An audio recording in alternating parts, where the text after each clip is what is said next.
Hi, welcome everybody. I'm Ned Rust, publisher at Little Brown of James Patterson. I am here with the four greatest names in detective fiction, Holmes, Marple, Poe, and Patterson, to discuss a new book just on sale this week.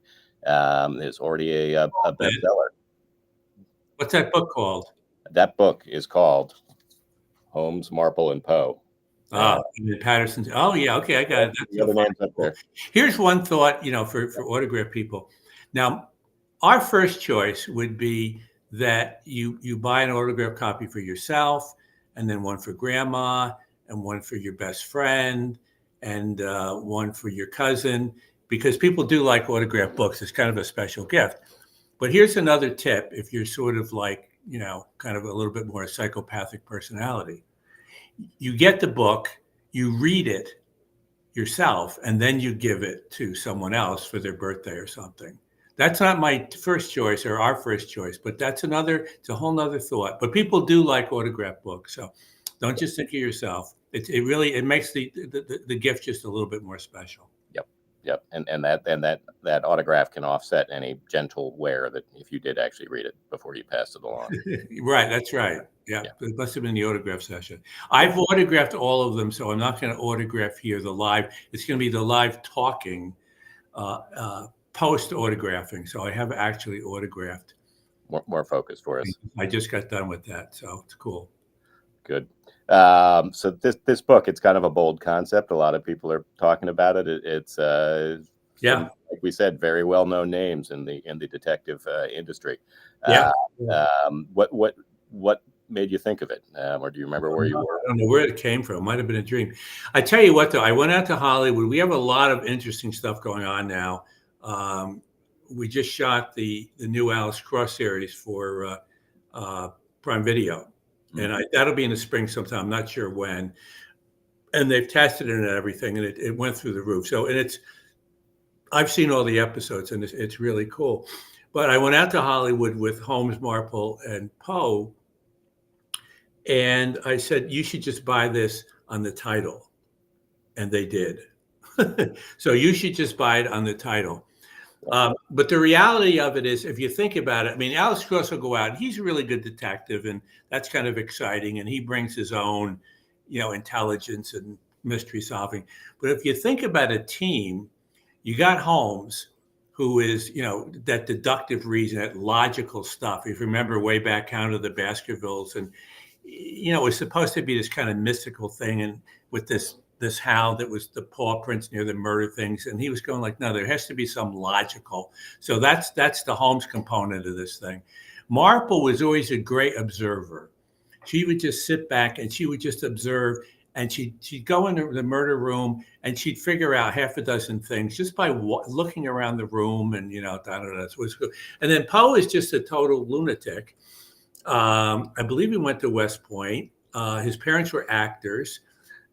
He actually very, very early on created a detective. I think it's called Dupin, D-U-P-I-N, I think. And that was one of the early of these detectives that really have, great creativity very early in the game. So, and in the book, he's like that. He's adventurous and off the wall at times, and he's the muscle too. I think he went to West Point.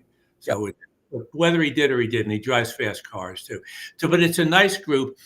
And this all happens in like 2024, 25, whatever, which is one of the mysteries. How can that be? Holmes, Marple, and Poe, and that, and I'm not going to solve that mystery for you, but if you read the book, it'll become very clear. And that's one of the fun elements. This is going to be a series, and that's another, reason to get a copy, early on, because at some point, it may or may not be worth a lot of money. Who knows?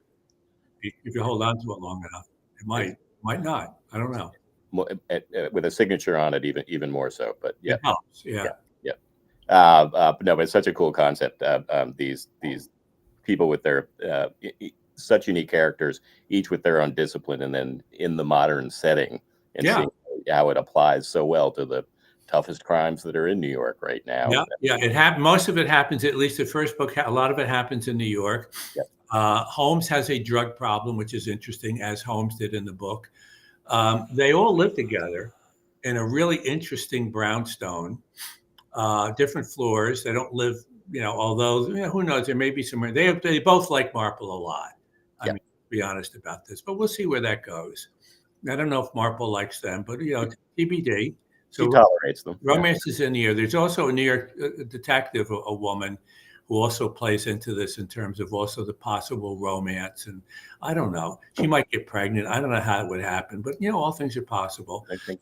But in this brownstone that they own, and down at the bottom floor is the offices for this detective agency, investigative agency that they have. But on one of the floors, they have this wonderful library, and they have all of the Holmes books and all of the Christie books. There were only 4 Holmes novels, and then some short stories. Short stories all came out, I think, the same year, or they were published the same year. So it's not. You would think there'd be more with Agatha Christie and Marple. There were, I think, around 20 novels.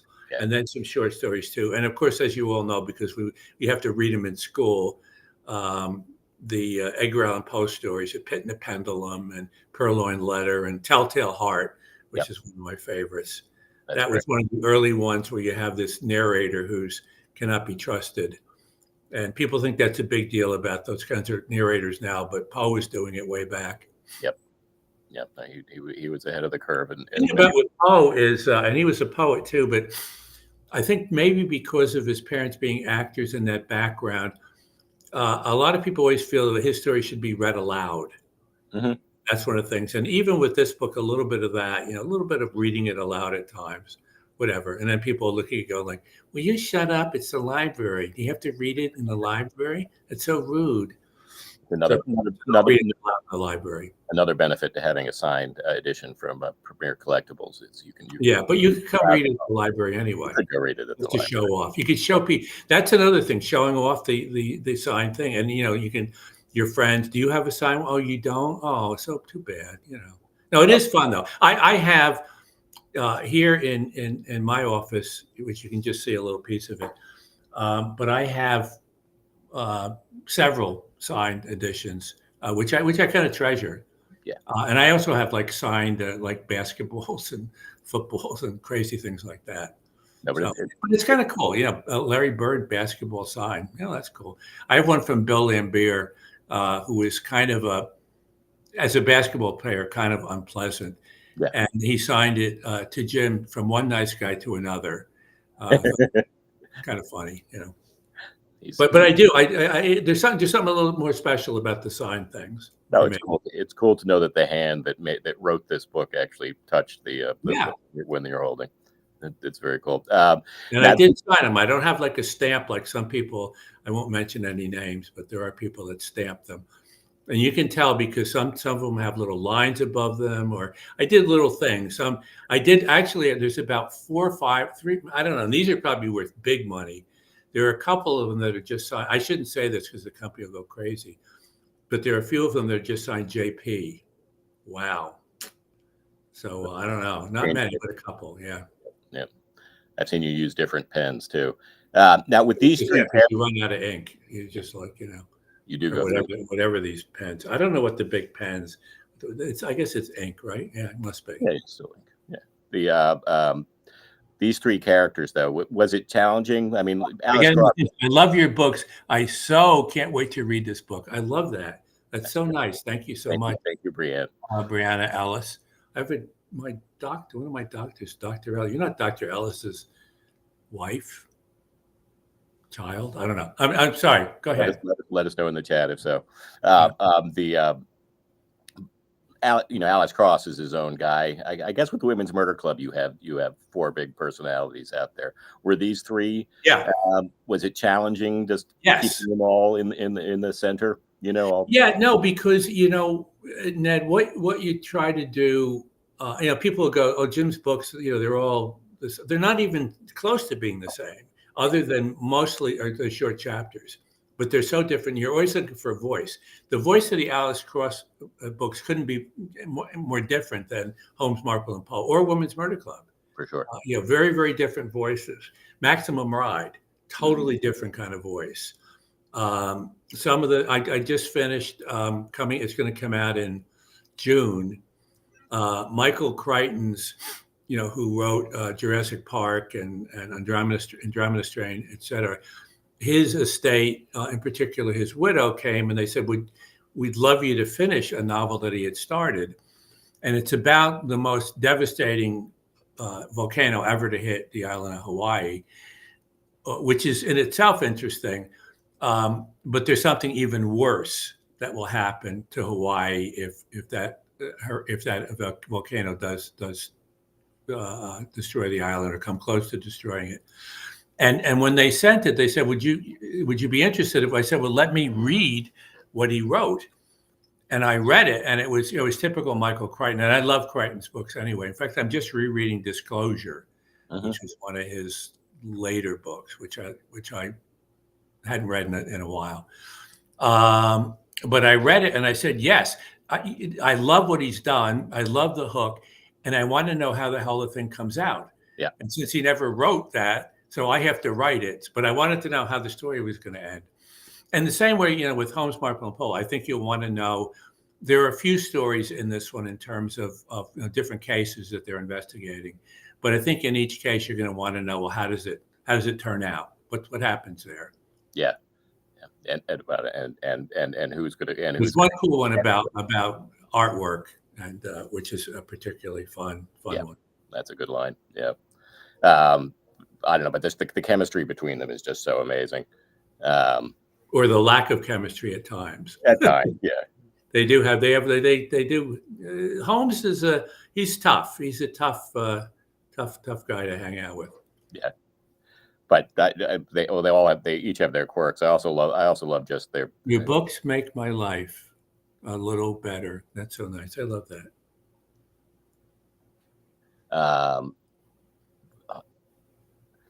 Speaking of noses for crime, the Castle series. I'll tell you a Castle story. This is kind of fun.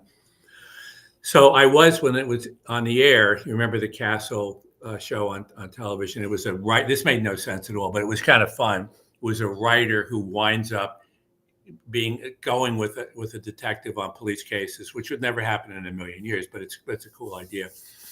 And so I was on the show 2 or 3 times, and I was taking a plane somewhere, and I got on the plane, and I'm walking down the aisle, and this woman's pointing at me, and she says, I know you. So I stopped, and you want to be nice. And she says, yeah, you played Patterson on Castle. I said, yeah, I'm going to play him on this plane ride too. So cool. Yeah. Really happened, Ed. For real. Someone saying hi to your gorgeous cat, Max. You have a gorgeous dog in this book too, which we have a nice dog in this, and we have a nice dog in 12 Months to Live, which is another fun series at some point to get involved with. Yeah, Max the cat, I can't let him in here because he would be on my head and on my shoulders, but he's a delight. He's a little over a year old. He's Tonkinese, which is a combo. I don't know if it's a combo between Siamese and another Ease, and Burmese, I think. And he's a very nice, very affectionate dude. We like him very much. He can slow up a book signing, though. I understand. He could, yeah. He tends to want to follow the pen thing. So he couldn't be around when I was autographing either, because it would turn the autographing. It would be a mess. Yeah, there'd be a lot of strange squiggly lines on the book. Anybody with cat allergies will appreciate that he wasn't in the room too. Yeah. So how about? Do you remember which you read first as a mystery detective thriller reader as a young person? Was it Poe? Was it of these Conan-Doyle? Was it Christie? Well, I think it was. No, it was definitely Conan-Doyle. I think it was Hound of the Baskervilles. Yeah. And at another point, I read Study in Scarlet, which I think was the first one, for which Arthur Conan-Doyle got 25 pounds. That was his payment. So, and he's not going to make any money for me off of this either. But and so that hooked me on and then at some point early on, he published a lot of the stories, which I think had been maybe published in other forms. Mm-hmm. And then, well, and well, the Poes, I read those, a lot of those in school. Sure. You know, that was They were the fun read. There should be more of that kind of thing for that. That'll keep, those kind of things keep kids reading. Yep. As opposed to everybody, oh yeah, Edgar Allan Poe, this will be fun. This will be a good read. Or oh Henry, you know, oh yeah, they'll have something will happen at the end that'll be cool. And there's lots of really good stuff. I don't know if people are huge O. Henry fans, but there's a lot of good books that also have really great stories, and I think it's really useful for kids to get books that where the stories are good. Yeah. And I think sometimes the boards of education really mess up. And if the objective is to get kids reading, then you should not give them books that turn them off to reading. Yes. It's a little counterproductive, I think. Yep. That's just me. What do I know? Yeah. No, but there's some great short stories out there, and your writing obviously achieves that too. I see some Maximum Ride fan here in the chat. Poor Maximum Ride. It was banned in 2 counties in Florida, and I think 1 in Texas, which is so weird. I mean, look, I get, and I'm all for parents having say over what their kids read. That's reasonable, but not over what my kids read. Right. You know, I don't want strangers telling my family members what they should read. You take care of your house, I'll take care of my house. And in the case of Maximum Ride, it was one woman who came in who had not read Maximum Ride, and she just said it's inappropriate. And they took it off the shelves. I go, what? I mean, one, she hasn't read it. Right. And you know, we already 30 million kids have read that book. And only a small number are in jail. No, but it's a really good story. It gets kids reading in a big way. And there's just no way. I mean, you know, occasionally there might be, you know, How to Be a Nazi at 8. Yeah, that should be banned. But that should be rare. We just shouldn't be banning, you know, the kind of things. It's crazy, I think. Yeah. And course, you know, absolutely.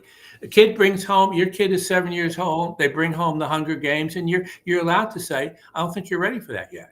Okay, that's fair. You guys can talk it out, but you're the parent. You can, you know, you work it out with your kids, and that's absolutely reasonable. You decide when your kids are ready. I just know, being here in the book industry, how many people that I keep running into started their love of reading with Maximum Ride and Hunger Games too, but yeah. And people are saying they love Alex Cross. You will really like Holmes, Marple, and Poe, and 12 Months to Live. If you missed that one along the way, it's really turned out well. As a writer, you want them all to turn out great, and honestly, they don't. They don't always turn out great. And I will sometimes say that I'll go, don't, you know, like Season the Machete, which was my second book. Don't read it. It's horrendous. And I tried to fix it one time. It's so bad I couldn't fix it. That's how bad it is. So I will fess up to, you know, some of the early ones, the Jericho Commandment, whatever they turned out, Black Sunday, you know, I was learning my trade, and it was painful. There were some very good sentences in it, if I recall correctly. But well, the first book had a lot of good sentences. The one that won the Edgar, the Thomas Behrman number, that did have a lot of good writing, I must admit, which is probably why it won an Edgar. Because Stephen King won an Edgar? I don't think so. I don't think so. I think that's true. We should keep that on the shelf behind you. We got Edgar Poe. Edgar Allan Poe, Agatha Christie, and Arthur. The names of these characters have changed. Their first names are a little different in the book. A little different. We got Brendan, Auguste, and Margaret, I believe. Margaret, yeah. Interestingly, in England, the title, I won't get into why, but it's Holmes, Margaret, and Poe. Mm-hmm. So, which is what we're calling this series. If you ever see it, don't be confused, and don't buy another copy, because that would be the same book. Also, the British ones aren't signed, so stick with it. The British ones are not signed. That is correct, Ned. Absolutely. Unless you happen to watching or listening and live in England, and then you'll have probably the only signed copy in England. Yes. Or if you are friends there and you sent it to them, they will have or various other countries. Yes. You can send it to them, Bulgaria, whatever, and you say you have the only signed copy, in Bulgaria or Sweden or whatever. Yeah, And Russia, as the American a country publisher, like I'm that. One very side. happy for Wow, yes, cool. yes, and spread the word. Tell them the American editions are better. The what are you reading currently? Beyond yourself. No, as I said, I'm reading Disclosure.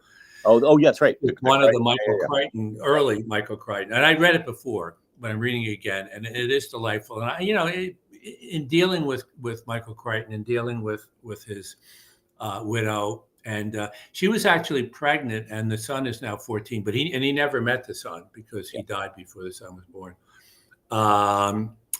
So that's a fun one to read. I don't know what the hell else I've read. I lose track of it.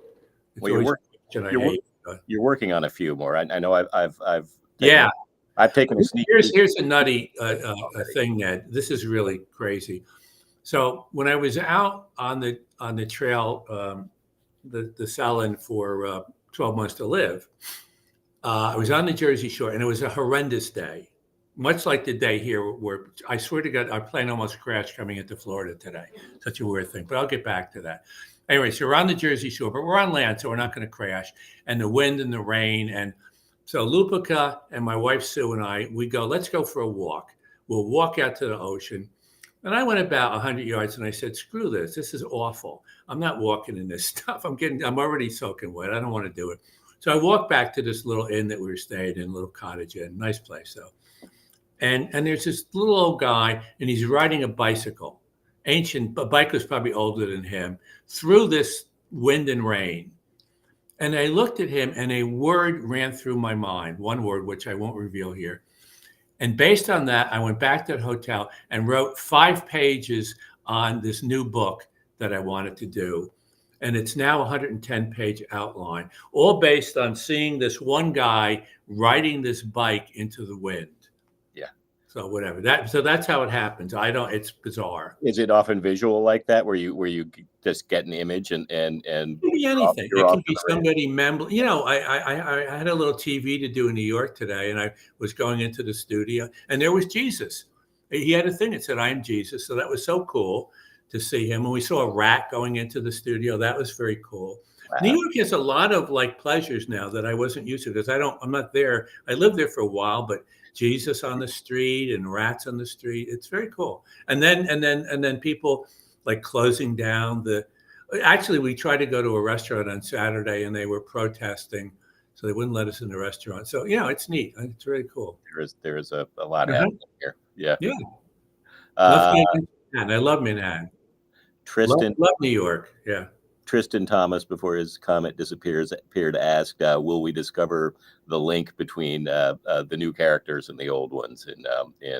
We shall, but you have to be patient. You will, and you'll hear, once again, we don't know how much we trust them. We will hear things at some point about Holmes's mother and different relatives and how they fit into the Christie family or not. Or Conan-Doyle's, or Edgar Allan Poe's, and so we'll learn a lot, and that's part of the game. That's part of the puzzle, and it's fun. It's not the kind of thing where you get done and go like, oh, another book, and he still hasn't totally solved that mystery. All the other mysteries get solved, though. That was one of my favorite things about this. I mean, mystery detective readers know that these are puzzles in a lot of ways as you're doing it. It's fun to guess and try to figure out what's happening. But with these 3 characters, each with their own technique, what was it? Did you get stuck at any point in terms of figuring out what was going to happen? It just seems like such a everything comes together. So I'm a huge fan of outlines, as you know, Ned. So I just mentioned this 110 chapter outline on this idea from the guy riding the bike. And so that helps, not to really, and I do advise that it's not the only way, but it's really a good way for anybody that's writing. Write the damn outline, because you don't want to get, 6 months into the book or a year into the book and be halfway there and go like, I don't know where it goes. That's really, really painful and awful. Yeah. And if you do the outline, Ideally, you'll only be a month into the outline or 6 weeks when you find out that you don't know where it's going. But that's a lot more desirable. But it doesn't have to be. And it's also, you just keep. Well, for me, I write scenes, so it's a little easier. But I pretty much, in terms of the ending, I think I know the ending, but I almost always change it. Because I've learned so much in writing the book. Right. Some characters have become more important to me. I think I said it, but my favorite character, at least in the first book, is Marple. Yeah. I really enjoyed writing about her. Oh, and my buddy Brian Sitz, who I did. This is an interesting thing, Brian Sitz, for anybody who wants to have a second life or a third life or whatever. Brian, who Ned has met, was a guy who I worked with a long time ago, and then we did a kid series on public, PBS stations and whatever, called Kid Zoo. No, Kid Zoo. Okay. No, what is it? What is it? Kid Stew, wasn't it? Kid Stew. That's what it was. It won like 7 Emmys. Anyway, but he had never written any fiction, never written a novel, whatever. And I said, Brian, let's try. And so we did one of the book shots, or maybe 2 of them, I don't know. And then we worked together on The Shadow, which was one of the books based on that character. Yeah. And then one on Doc Savage, which is really a cool one. It's in paperback. That's a cool one. And this guy, Brian, he just has the gift. It's so weird. I don't know how old he is, but he's not as old as me, but he's older than Ned. And so somewhere in that range. And never written any fiction, but he just has it. He has the gift. I don't know why, I don't know how. And he's a pleasure to work with. So he's a big part of Holmes, Marple, and Poe. And another interesting thing about reading it, because there is, it doesn't feel like a cross book. It doesn't feel like a woman's murder club. It has its own identity, which I think is good. No, it's a very cool identity. Someone was just asking again, I think we covered it already. How did you come up with the idea for the series? Yeah. My favorite book, somebody asked. Yeah. I don't have, I tell you what actually is, only because obviously it's so personal, probably the memoir, Patterson by James Patterson, which at some point, if you haven't and you really are a fan, it will surprise you. And I told Littlebrown, I said, the problem with this is who the hell wants to read about a friggin' author, but trust me, it will surprise you. It's just nothing but stories. They're really good stories. Anyway, so that one is really dear to my heart. And it was a hard one to sort of settle. And Ned was very helpful in terms of stimulating me to do it. And I actually started dictating it to Ned, and before it was actually written. And I found that my dictation is incomprehensible. So what you're listening to is probably incomprehensible as well. But anybody, some of them, like, I'm really proud and delighted and happy to have created Alex Cross and the Women's Murder Club, and now this Holmes, Marple, and Poe characters. Jane effing Smith, who's the main character in 12 Months, is one of my favorite characters ever. Yep. Maybe the best one. And that's the fun of it. I came across, and I didn't write this, not unfortunately, but it has really driven me for most of last year. And I think it's as useful. You should write this one down, and because you should use it for your kids and your grandkids and whatever, and for yourself, because it's such a good thing about how you should live your life and moving forward and having a plan and whatever. And what it is my time here is short. What can I do most beautifully? And that's a great thing. And it's a great thing. Like a lot of kids, well, I'm 19 and I got all the time in the world, and kind of, but you'd be surprised how fast it goes. And if you don't figure out what you can do most beautifully, you might not have as satisfying a life. You probably won't. You might wind up hating your job. There's a lot of things that could happen. On the positive side, you might live a wonderful life because you could be doing something you love to do. On the negative side, if you don't figure out something about that, it will not make your life as satisfying. It probably won't make your life as satisfying. So my time here is short. What can I do most beautifully? Yep. And I would. This is where they do this on CNN or whatever, and then they give you the phone number to call, and then they do it again like a few minutes later. My time here is short. What can I do most beautifully? Well, get a signed copy for one thing, but really anybody who hasn't read Jim's autobiography, and it's got a pretty easy to remember title, James Patterson by James Patterson, and that is the title. The title is not James Patterson. The title is James Patterson by James Patterson. But it's great, and I found in reading it, just it doesn't explain any of his characters or any of his books, but you'll see some really cool connections. Let me put it that way. If you read the books, it says a lot about the books, and it's not one of these where you're going to go back to my hometown. I'm going to tell you about all the streets, and no, it's there's none of that. It's just story after story after story. It's a lot like his chapters and all his books. That everything's a scene and a chat, and you go right through to the next one, and it's just self-contained. Let's see. Do you plan to stop one of your biggest series? I'd like to know that too. I don't know. As long as I find them interesting, I find Cross totally interesting. Yeah. I think sometimes if you're not finding it interesting, it's on you or on me. I think that Bennett has improved in the last couple of books, which is really cool. We gave him a sidekick, and I think the sidekick has been useful. And it's a guy from like Oklahoma or somewhere. I lose track. But that's helped. So I think Bennett is better than ever.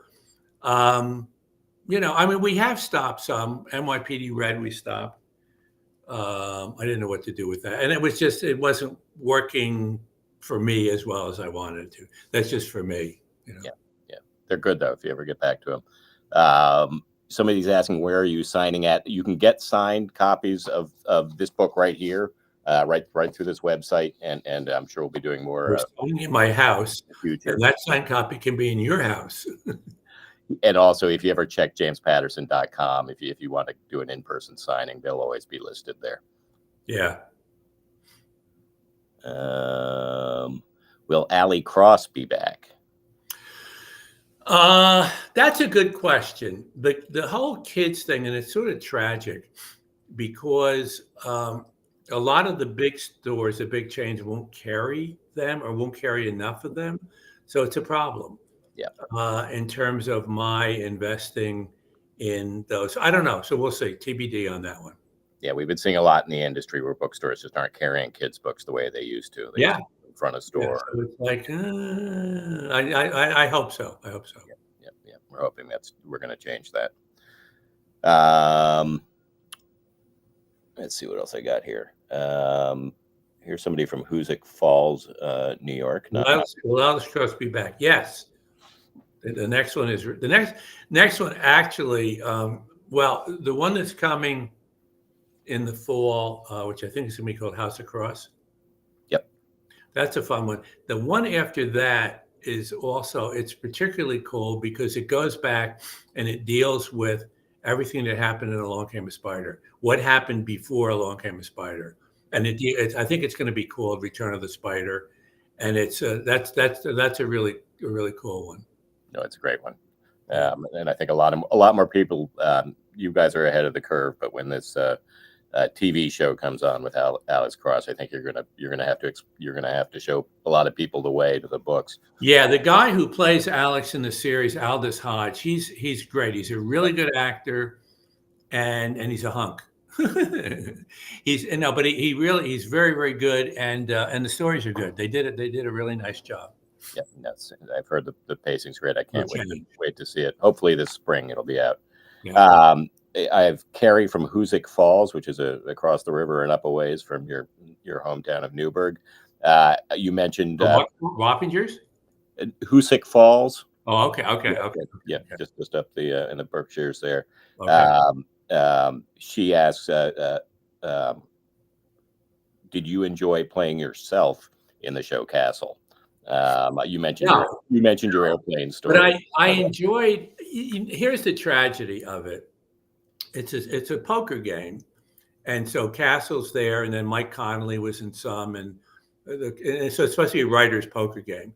But the thing of it is, the person I wanted to be with was the detective, the beautiful detective, but she wasn't in the poker game. So yeah, it was all right. The other thing they do on these shoots is they'll say, "Be at the shoot at 9 a.m." And then they give you, and people think this is so romantic, they give you your trailer, which is basically like being in a bathroom. You're just in this little stupid room staring at the wall. And so you get there at 9 o'clock, and they wind up shooting us starting at 5:30. So is that fun? I don't know. Maybe not. The actual shooting was fine, and I'm blanking on the actor, but he's a nice guy. Nathan Fillion, yeah. Nathan Fillion, yeah. He's a good guy. He's in the Recruit now, I think. But I've heard that the glamour of the experience wears thin. Wait. Yeah. I don't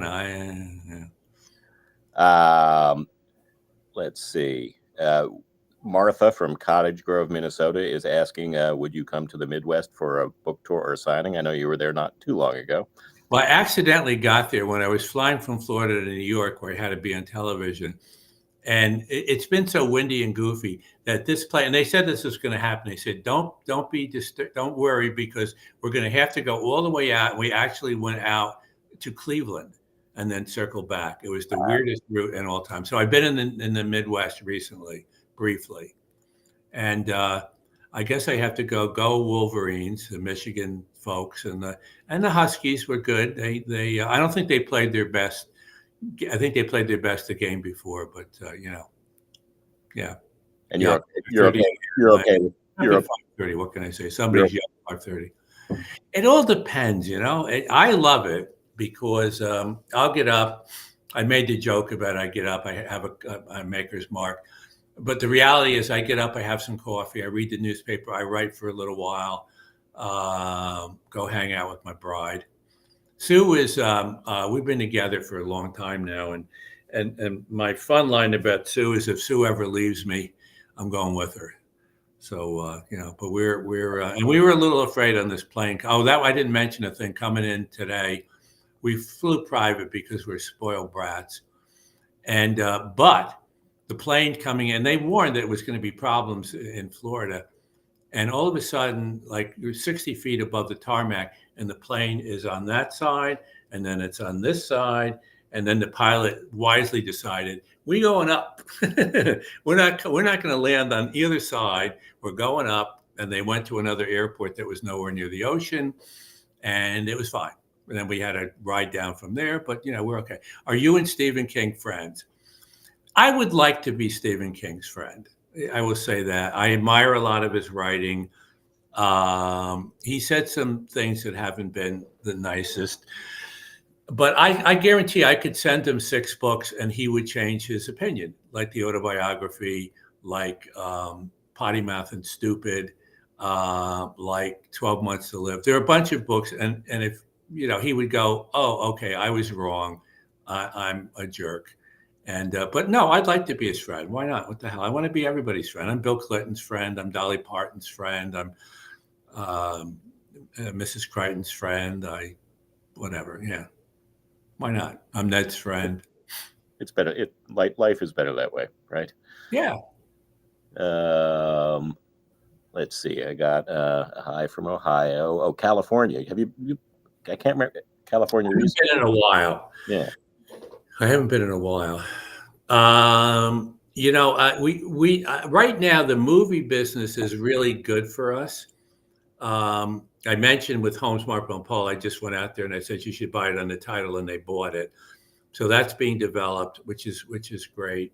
I mentioned The Cross, which is we develop, and we have a script on Women's Murder Club, so that could wind up as a series. Mm-hmm. We've already shot footage on the Idaho murders documentary. True crime, right? So that's in the works. True crime, yeah. And so that's a cool one, which I'm excited about. And then Jane Smith at 12 Months to Live. We have a great actress attached to it. We have, in my mind, the best showrunner in Hollywood attached to it, and then one of the writers from Ozark. So it's a great package. So if you happen to be somebody, a Hollywood biggie that's looking for something big. I don't know how it works out there, but it's really good. So. Well, maybe we can at least get you to Northern California when the Women's Murder Club show comes together. Yeah, no, it's just since COVID. I used to go out there a fair amount. Yeah. Out, All right. you have to go to Idaho when the trial is. I'll be in Idaho for the trial. That's right. That's a good excuse. I don't know how much time I want to spend in Moscow, Idaho, but TBD. I haven't been there, so we'll see. We'll see what I think. Someone's saying that you haven't been to Dutchess County for ages. You come to South Africa, man. I want to go to South Africa. I've only been to Africa once, Kenya, which was great. I loved it. It's the best trip I've ever taken. South Africa is, I think, the only thing left on my bucket list, my death list. Yeah, I haven't been to Dutchess County for ages. No, I have been. I've been to. I was in Dutchess County this past. You were in Saratoga not long ago. Yeah. No, but I've been to Dutchess County. Dutchess County is further south. Yeah. And Orange County. I grew up in Orange County. Yep. Let's see. Cheryl from Loveland, Ohio, is asking if Nana Mama is based on someone you knew in real life. Not exactly, but the Cross family, on some level. When I was a kid, my grandparents had a small restaurant in Newburgh, small town in upstate New York, the cook that was there, chef cook, she was having problems with her husband, and this is where my family was. They said, "Well, move in with us." So she was in our house for 3 or 4 years, and I spent an incredible amount of time with her family. She didn't have any. She was just a cook. She didn't do any duties in our house, but I spent a lot of time with her family, and Black woman, and I loved her family. They were smart. The cooking was great, obviously. The sense of music was terrific, whatever. And so a little bit of Nana Mama comes out of that family sense of it. That just my rough memories as a little kid of that family. So there's that's a piece of it. Then they were very loving. It was a very, very nice, very sweet family, very nice relationships. And so that's a piece of the Nana Mama, for sure. I saw a couple go by about when will the next Holmes, Marple, and Poe be as a book? Ned would know that. It's next year. It's done. Yep. Done. So we're ready. And I sense there'll be one after that as well, at least a third, maybe a fourth. That's the hope. Depends on whether people buy this with the signings and everything. It really depends on you folks whether there'll be a third. No, I'm kidding. Somebody, Lynn Putnam loves Nana Mama. I love Nana Mama, and I've been warned. Actually, there's one coming about Nana Mama, and I hope she survives. No, I hope she will. I think she will. Who knows? She's old though. She really but that's the thing about the ages of the characters, and this is I learned it from John MacDonald, who had a character whose name escapes me at the moment. But see, he was so smart. Every year he would put out another one of these books about that character whose name I don't remember. But Ned will look it up maybe. And but the character would only age like 2 weeks, and that's so smart. Okay, John D. MacDonald. It wasn't Travis. That's sounding right. McGee or something. Right, it doesn't matter. Yeah. Now, see, Michael Connolly, who's a friend of mine, he made the mistake of aging Bosch a year every year the book would come out. So Bosch is now like about 90 years old. So he's got that problem. What do I do with this 90? He's not 90, but But I was so Alex is I don't know. The last book was 3 weeks ago. So Alex is not aging very slowly, which is good. Travis McGee. Travis McGee, exactly. Yeah. Let's see. We're about good, I think. We had a good. We're good. Yeah. Bunch of Maximum Ride questions. That all depends on the publisher. Yep. Actually, one of the things they should do is and I tried to do this actually, to take the 8 books and turn them into 3, but they haven't done that because I don't know why, because they're publishers. try not to make the books accessible or anything. Yeah. Yeah. Yeah. I hope you come. I love. Yeah. Well, I was in Pennsylvania briefly in the plane today, passing over. I go to Philadelphia every once in a while. We have friends there and whatever, but maybe I'm going to go to Baltimore one of these days in January. You can go see Edgar Allan's grave there. I can do that, and I can go where Alex went to school. Right. Yep. And where you have a scholarship. Yep. Yeah. Okay, maybe one last question. Back to Holmes, Marple, and Poe. It's a little dry, but it might be interesting to people. The research on it. Was there a lot that went into it? And I'm just wondering, there was a fair amount, and I have researchers, and I'll do some of it. Like, if it's Hawaii, I'll go and do the research myself. If it's a crack house in the Bronx, I might send somebody else. I don't know. But with this, some research, a little bit. So I went out to Brooklyn a little bit, casing, deciding where we might put their house and other things, and then a fair amount of reading and rereading some of the stuff. Yeah, because you got the old Study in Scarlet. I don't know if I'd read it before or not. If I did, I was pretty young, so I didn't remember it. Yeah. All right. That was the first Holmes novel. Yeah. All right, so I think we're good. I think we are. You give people a lot if they're, So everybody just yes, Alice Cross is coming to TV. In the spring. Prime Video in the spring sometime. Yeah. They haven't given a date yet, but just keep watching the website. We will let you know. Yeah, we will. Okay, thank you so much, Ned. Thank you for putting up with me. And signed books. As I said, a couple things about them. My preference is buy them for everybody you care about. But the worst case, if you want, you buy it, you read it first, and then you give it to somebody. Perfect. All right. Bye-bye. Thank you. Thank you. We're supposed to stick around, right? Because they.